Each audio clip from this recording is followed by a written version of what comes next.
TB मुक्त 100 दिवसाचं अभियान या विषयावरती या ठिकाणी आज महाराष्ट्रातील खासदारांची बैठक माननीय नड्डाजी यांनी ठेवली होती। महाराष्ट्रातील सर्व खासदार उपस्थित होते।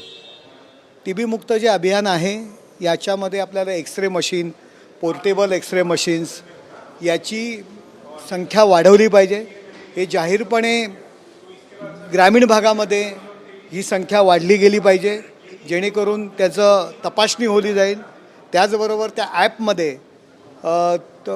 एक्सरे काढला, एक्सरेमध्ये जर टीबी असेल पण जोपर्यंत थुंकी तपासली जात नाही तोपर्यंत टीबी पेशंट म्हणून नोंदवला जात नाही।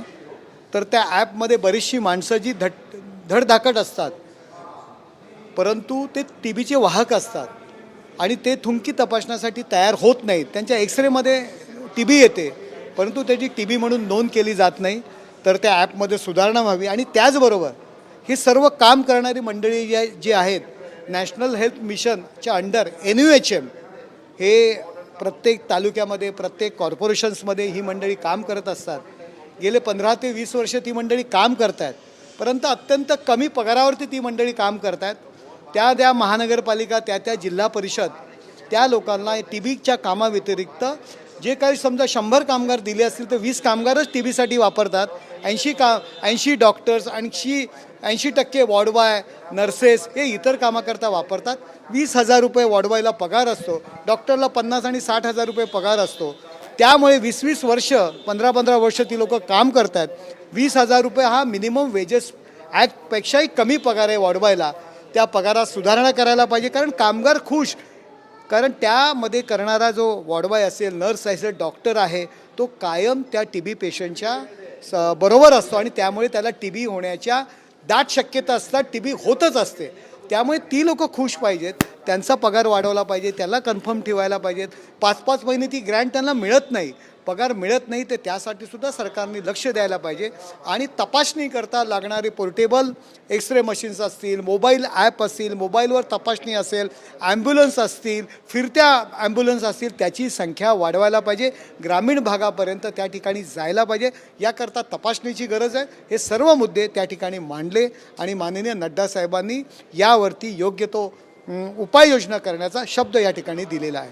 अपेक्षा आहे नक्कीच अपेक्षा आहे। त्यांनी ताबडतोब काही गोष्टी नोट करायला सांगितल्या आणि अभिमानाने सांगेल महाराष्ट्रामध्ये टीबी मुक्तचं प्रमाण देशामध्ये सर्वात चांगलं आहे। त्यामुळे नक्कीच याच्यामध्ये सुधारणा होतील। आम्ही आमचे मुद्दे मांडलेले आहेत। हां, मुंबईमध्ये आल्यानंतर मी याचं पाहणी करेल, हॉस्पिटलची पाहणी करेल आणि ग्रामीण भाग, शहरी भाग ही वेगवेगळे प्रकार आहेत। ते तिकडच्या अडचणी वेगळ्या, तिकडच्या त्याचबरोबर जे काही टीबीच्या कुटुंबांना त्या ठिकाणी एक बॉक्स दिला जातो, 1 महिन्याचं रेशन दिलं जातं, काही त्याच्यात जगण्याकरता आवश्यक अशा जो फूड बास्केट दिलं जातं। शहरामध्ये त्यासाठी स्पॉन्सरर भेटतात, परंतु ग्रामीण भागामध्ये स्पॉन्सरर भेटत नाहीत। तर त्याकरता सरकारने व्यवस्था करावी। संजय गांधी निराधार योजनेसारखे त्यांना आपण जे काय 1,000 रुपये पालनपोषणाकरता जो भत्ता देतो, परंतु त्याच्यापेक्षा जास्त भत्ता त्या ठिकाणी आपल्याला देणं गरजेचं आहे संजय गांधी निराधार योजनेच्या प्रमाणे, जेणेकरून जास्तीत जास्त लोक तपासणी करतील आणि वेळेवर उपाय करतील। मॉनिटरिंग करणं फार महत्त्वाचं आहे। त्याविषयी सुद्धा आम्ही त्या बैठकीत मुद्दे मांडले। कॅन्सर हॉस्पिटल असो की इतर हॉस्पिटल, लोकांना जेव्हा एक्सरे करायचा असतो किंवा मोठमोठे रांगा पाहायला मिळतात, यामध्ये कधी सुधारणा होणार? JP नड्डा हे नाही, बघा, या सर्व मुद्द्यांना स्पर्श झाला। आज खास करून टीबीवरती बैठक होती आणि त्यामध्ये हँड एक्सरे मशीन्स असतील, पोर्टेबल एक्सरे मशीन असतील, मोबाईल ॲपवरती सुद्धा तपासणी होती। ही संख्या, फिरत्या ॲम्ब्युलन्स असतील त्याच्यामध्ये विथ एक्सरे मशीन ह्याची संख्या वाढवणं गरजेचं आहे। त्यांनीसुद्धा मग CSR आणि इतर सर्व गोष्टींच्या मार्फत या गोष्टी वाढवण्याच्या दृष्टीने मंत्रालयाच्या त्यांनी इतर गोष्टींचा सुद्धा तुम्ही अभ्यास करा। काय तुम्हाला गरज आहे ते मला सांगा, me out of the way जाऊन तुम्हाला मदत करेल, हा सुद्धा शब्द JP नड्डा साहेबांनी आम्हाला दिला।